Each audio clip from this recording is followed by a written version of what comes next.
What is going on, ladies and gentlemen of YouTube? My name is Prodigy, and welcome to yet another Kingdom Hearts Ultimania video talking about the Chain of Memories Kingdom Hearts Ultimania. Now, in the last video, what we covered was a lot about how Kingdom Hearts Chain of Memories came to be, why Nomura decided to choose the battle system that he did, and overall, what were the intentions behind making Kingdom Hearts Chain of Memories for the Game Boy Advance. And if you're interested in all of that, then you can click the card above on the top right, or you can simply wait until the end of the video where a playlist of all the videos we've covered for Chain of Memories will be available. So we're going to be continuing right where we left off last time in a different section of the interview. We're going to be covering about 6 or more questions again, and then we'll pause and discuss depending on how interesting the questions are and if they warrant a discussion or not. So let's get right into it. Looking a little more in depth in the game about Castle Oblivion, what world is it part of?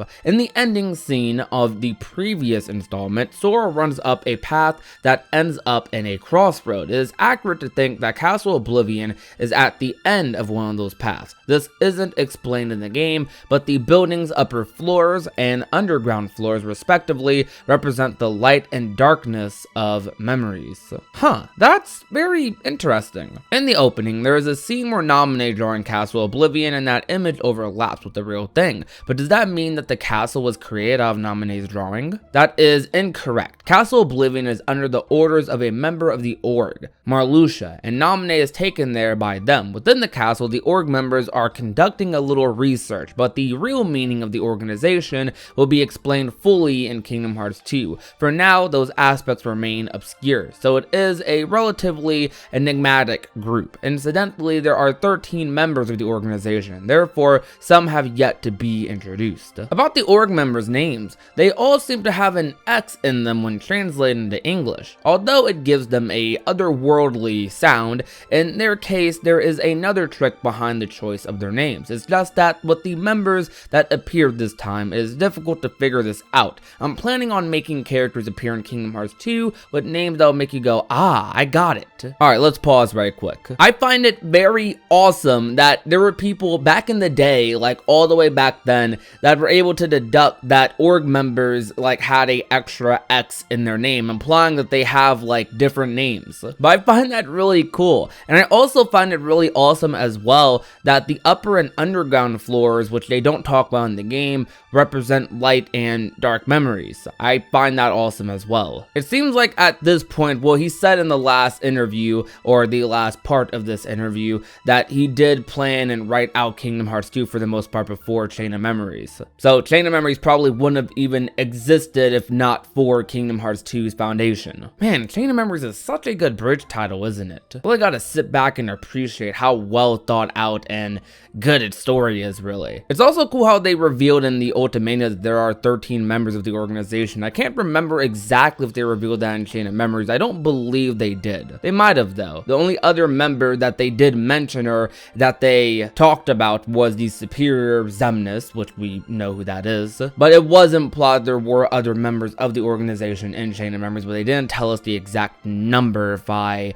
remember correctly. I mean, I should, because I just finished the game again recently. But anyways, continuing. Speaking of not understanding, the identity of the leader of the organization is also an enigma. Isn't it Ansem, or isn't it the one bandaged in red? Or just some of the theories I guess some of you have thought of. The thing is, Kingdom Hearts 2 is, even for me, unfolding and developing in such a complex way that at this stage nothing may be pronounced with certainty. Thanks to those members of the organization, I think Kingdom Hearts 2 will be quite an interesting and fun story. It sure was. By the one bandaged in red, you mean Diz? Yes, Diz will be one of the most important characters in the story to come and holds the answer to many questions. But what he is thinking and what he wants is unclear to his entourage. When you learn his identity, you will possibly be surprised. Is there a link between the name Diz and Disney? It was suggested that it would be his name because a few members of the staff liked it. I also put it in because of a reason, but I'll try to remember what that was until next time. Laugh. Dang, Nomura really pulled people along even back then, huh? In the newly introduced Org members, which is your favorite? I guess that would be Axel. He is also very popular with the majority of the other members of the staff.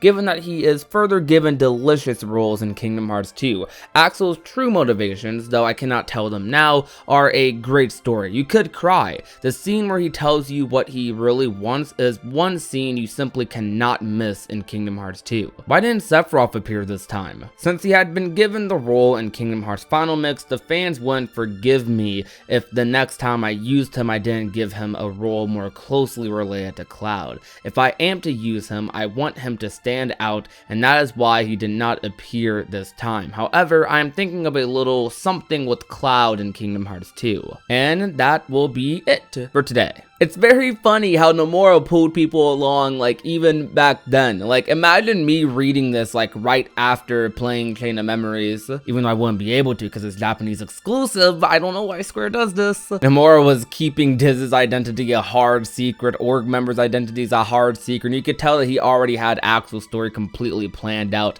by the time KH2 was released. We all know what he means when he says there is a great story Axel has, and you could cry, because I'm pretty sure a lot of us did, and that's probably a big reason Axel became a lot of people's favorite character. But in Chain of Memories, dude, Axel is so mean. Like, he's over here entertained by Sora losing his memories, by Sora fighting all these different organization members, giving them a run for their money. He does show a lot of interest in Sora, however, which is definitely a hint at Roxas, because Axel knows why Sora and Roxas are connected. But scenes where Axel is just like snapping his fingers and like literally incinerating like Evan or Vexen are just mind-blowing, because I feel like you would never see anything like that from Axel's current character. Axel's character is not as like that, not as evil. He doesn't have that evil edge to him. He's just a lovable guy who just wants to hang out and protect his friends. It's also really funny that even back then, like, even though Sephiroth was only in one Kingdom Hearts game, people were still asking like, where is Sephiroth for games like Chain of Memories? He did fortunately appear again in Kingdom Hearts 2, and then nothing else afterwards. I wonder if people still ask this question in the other Ultimanias, because that would be hilarious. That question is still being asked today. Where is Sephiroth? But I still need him to come back no more. I really want to see him back. I don't even care about the continuity between Cloud and Sephiroth's fight. I have 7 Remake for all of that. I personally just want to beat Sephiroth up with my Keyblade. I love the way the Sephiroth bosses are designed in Kingdom Hearts, and I would just love to hear One Winged Angel one more time. I don't care who I fight him as, Sora, Riku. Actually, I prefer Sora, but I'll fight him as any of the Keyblade wielders. Like, I'm down for it. I just want to see him again in Kingdom Hearts. Like, that would be so cool. The way Diz popped up in Chain of Memories 2 was really cool. I'm not gonna lie. Like, he had like this presence about him. You can't help but wonder, like, who is this man? He feels important. And you hear in the way he speaks, I mean, it's Christopher Lee, the way he moves, the questions he asks, like, this man is serious business, and that presence is felt the second you meet him, and that is just good character writing there. That is such good character writing. However, though, sorry for the shorter video today, but that might end up doing it for this one, actually. Yeah, I'm going to cut it off right here, because the next few questions from what I'm reading are pretty lengthy and very interesting as well, revolving a lot about Riku and diving a little bit more into the story bits of the game. So that should be really fun, and I hope you guys stick around for it. But thank you guys so much for watching this video. You guys have shown a lot of support on the Ultimania videos in the past, and I hope you guys continue to show that support as we move along into the future. Now, a lot of you in my community tab did vote for Kingdom Hearts 2, though I am slightly considering Days for reasons some people commented. Days does come first, I mean, chronologically, but we'll see what happens. Like, we'll get to that when we get to it. But just so I have more than that one YouTube poll, comment down below what you would like me to cover next for the Ultimania series. If you want me to cover Days' Ultimania, or if you want me to cover Kingdom Hearts 2's, either or is fine with me, honestly. I will be covering both of them regardless, all of them regardless, just which one I cover first, because those two games are kind of interchangeable depending on how you experience them. But thank you guys so much for coming out. If you enjoyed today's video, leave a like, share the video with a friend or a family member, and last but not least, if you're not already and want to become a part of the union, all you have to do is hit that red little subscribe button down below. My name is Prodigy, and I will talk to you guys soon. Peace out. Bye.